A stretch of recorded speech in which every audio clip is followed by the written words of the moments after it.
ओम नमः शिवाय। प्रिय भक्तजनों, आज मैं आपको भगवान शिव जी की एक कथा का श्रवण करा रही हूँ, जिसके माध्यम से आप जानेंगे कि वह कौन सा पाप है जिसके कारण पृथ्वी लोक की स्त्रियां समय से पहले ही विधवा हो जाती हैं। अगर आप यह प्रेरणादायक कथा सुन रहे हैं तो पूरा सुने, इसे आधा अधूरा छोड़कर जाने की गलती न करें। इस पवित्र कथा के माध्यम से आप भगवान शिव से नई सीख प्राप्त करेंगे, इसलिए इस पवित्र कथा को पूर्ण भाव और निष्ठा के साथ सुने और भगवान शिव का आशीर्वाद प्राप्त करें। तो चलिए कथा को प्रारंभ करते हैं। एक बार की बात है, भगवान शिव और माता पार्वती साधु और साध्वी का भेष धारण कर पृथ्वी पर भ्रमण कर रहे थे। तभी माता पार्वती ने देखा कि एक नवविवाहित स्त्री अपने पति के शव के पास बैठ के विलाप कर रही है। तब उनके मन में यह प्रश्न आया कि आखिर यह नवविवाहित युवती अपनी थोड़ी सी उम्र में ही क्यों विधवा हो गई। माता पार्वती ने बहुत सोचा, परंतु उनको इस प्रश्न का उत्तर कुछ समझ में नहीं आया। तब माता पार्वती भगवान शिव से कहती हैं, हे स्वामी, उधर देखिए, एक नवविवाहित स्त्री अपने पति के शव पर विलाप कर रही है। तब भगवान शिव कहते हैं, हे देवी, इसमें आश्चर्य की क्या बात है। यह मृत्यु लोक है, यहाँ हर किसी को एक न एक दिन जाना ही है। तब माता पार्वती कहती हैं, हे भगवान, मुझे एक शंका है, एक प्रश्न मुझे बहुत परेशान कर रहा है। तब भगवान शिव कहते हैं, कहिए देवी, वह कौन सा प्रश्न है जो आपको इतना परेशान कर रहा है। तब माता पार्वती कहती हैं, हे भगवान, देखिए, एक नवविवाहित स्त्री जिसका विवाह कुछ ही समय पहले हुआ था, वह अपने पति के शव पर विलाप कर रही है। हे भगवान, उस स्त्री को देखकर मेरे मन में एक प्रश्न ने उथल पुथल मचा रखी है कि आखिर यह स्त्री विधवा क्यों हुई। इसने वह कौन सा पाप किया था जिसकी वजह से यह स्त्री विधवा हुई। तब भगवान शिव कहते हैं, हे देवी पार्वती, तुमने यह बहुत ही उचित प्रश्न किया है। यह सत्य है कि कुछ स्त्रियों के भाग्य में जल्दी विधवा होना लिखा हुआ होता है, परंतु इसके पीछे स्त्री द्वारा किए गए पाप कर्म हैं। कलयुग की स्त्रियां इस एक पाप के कारण ही जल्दी विधवा हो जाती हैं और उन स्त्रियों के शरीर का एक अंग उस स्त्री के विधवा होने का संकेत भी देता है। भगवान शिव कहते हैं, हे देवी पार्वती, मैं तुम्हें इस परम गोपनीय सत्य को बताने से पहले एक अत्यंत ही पावन कथा को सुनाता हूँ। इसमें तुम्हें तुम्हारे सभी प्रश्नों के उत्तर मिल जाएंगे, इसलिए तुम इस कथा को ध्यान से सुनना।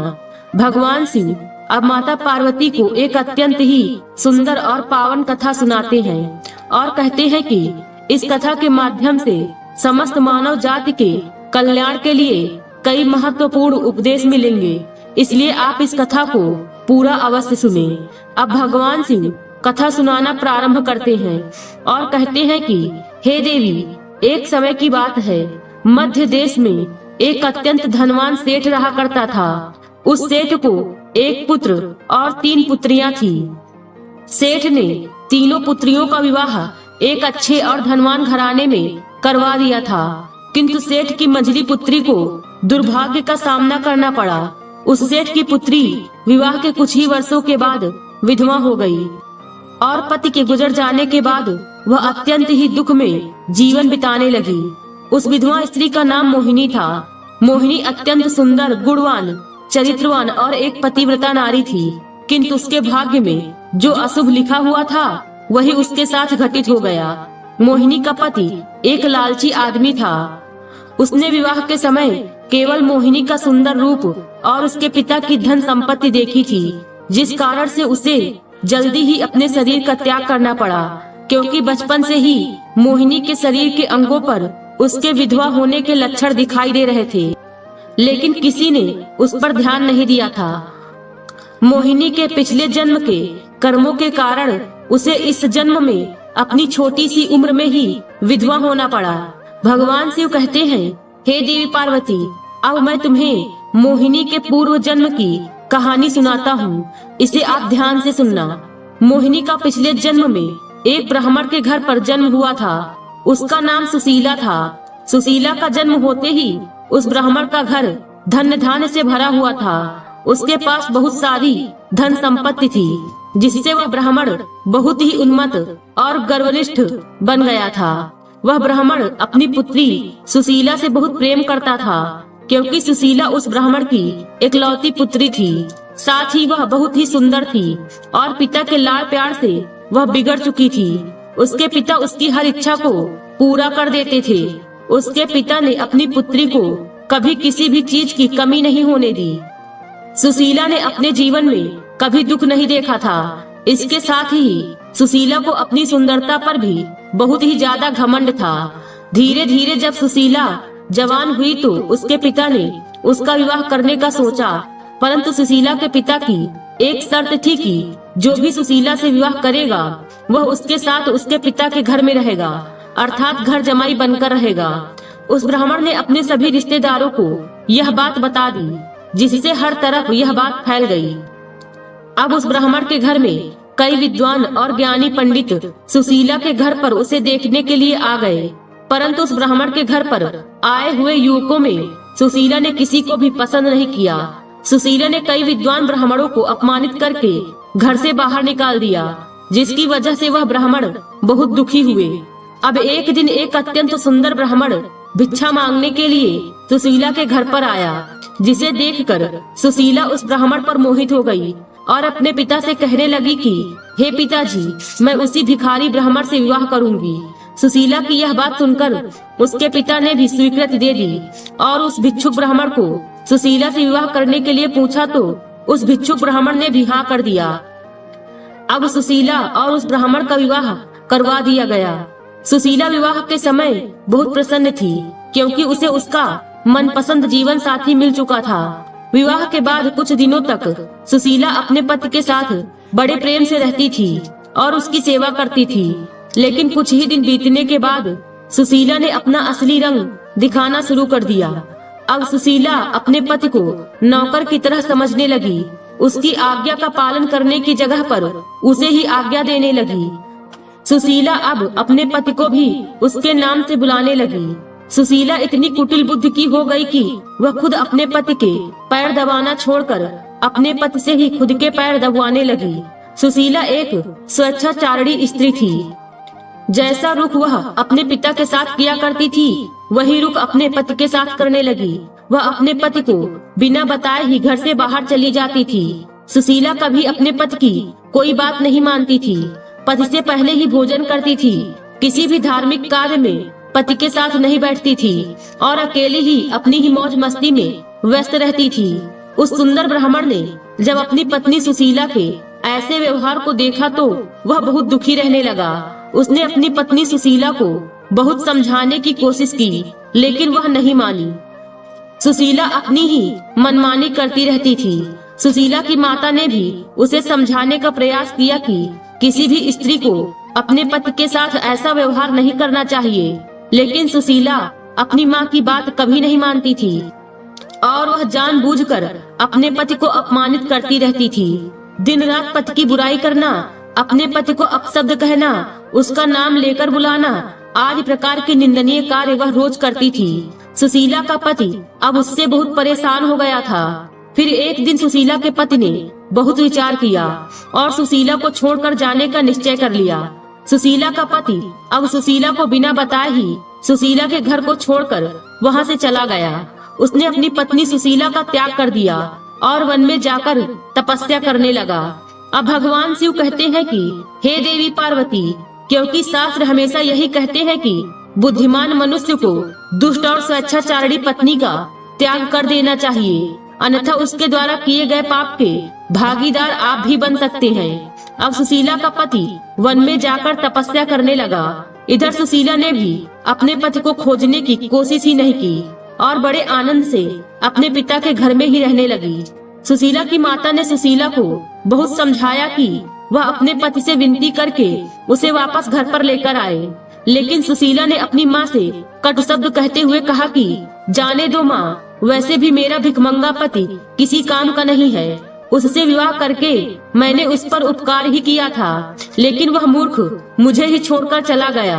ऐसे मूर्ख पति के साथ रहने से अच्छा है मैं अकेले ही रह लूंगी। मैं इतनी सुंदर हूँ कि कोई भी पुरुष मुझसे विवाह कर लेगा।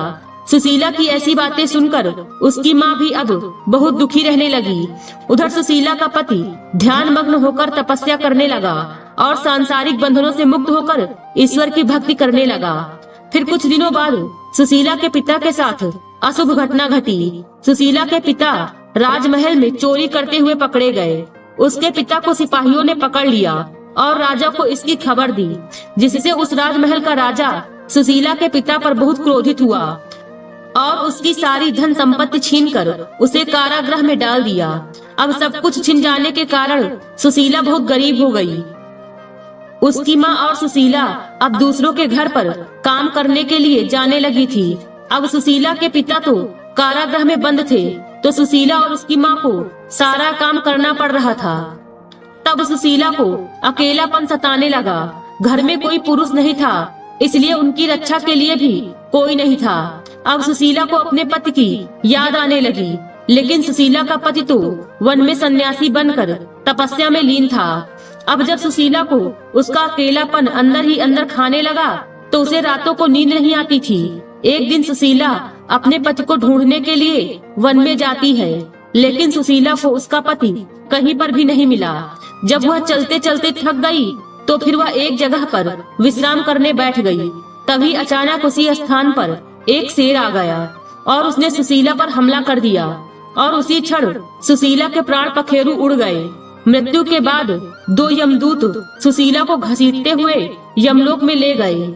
यमलोक में पहुंचने के बाद जब सुशीला को यमराज के सामने लेकर पहुँचे, तो यमराज ने चित्रगुप्त से कहकर सुशीला के पाप और पुण्य का मूल्यांकन करवाया।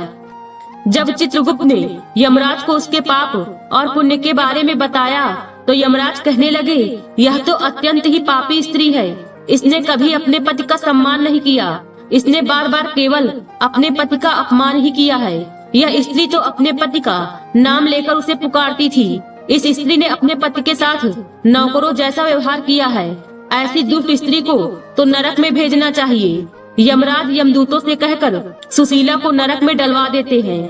अनेक वर्षों तक नरक में सजा भुगतने के बाद सुशीला को अपने पूर्व जन्म के कर्मों का प्रायश्चित करने के लिए फिर से मनुष्य जन्म प्राप्त हुआ। जो पाप सुशीला ने किए थे, उसी पाप के कारण सुशीला के शरीर पर विधवा होने के लक्षण प्रकट हुए थे।